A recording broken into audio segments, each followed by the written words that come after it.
Ituria kiehanire gomeire itura ria Kipstet county-ini ya Kericho kurumirira mutino muru wa barabara uria uhanikire utuku wa gukio muthi barabara-ini ya Kericho guthie Kisumu.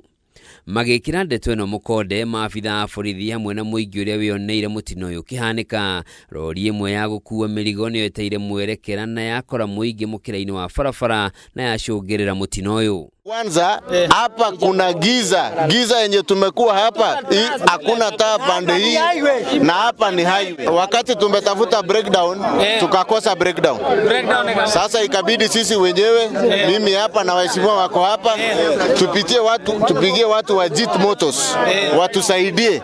Sisi tunatoa pesa zetu kwa mfuko ndio tulipe hawa, lakini serikali pia imelala. Andu eri makuire hau na waciangi makua magitengerio thibitari-ini na na matigwo na nguraro njuru na riu maramukira urigiti thibitari-ini munene wa Kericho. Nimepoteza watu wangu wa pikipiki. Tafadhali viongozi watu 7. Nimepoteza watu wangu wa pikipiki watu 7 pamoja na mama.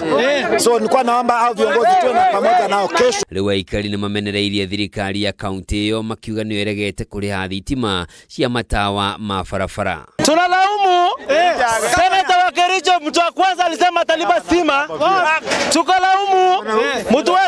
Tukalaumu gavana sababu alisema analipa stima ili ifanye kazi, watu hapa wafanye kazi usiku na mchana. Ya pili, Dr. Rahman alitudanganya akasema hataleta watu ambao wanakuja kusimamia ujenzi wa barabara ili watutengeneze stage wa watu wa pikipiki. Ndio tuko na shida sasa. Mimi naomba serikali yetu ya kaunti akae na sisi pamoja ili tufanye kazi pamoja. Andu-ini ha Kameme TV, njitagwo Njoroge wa Kimani.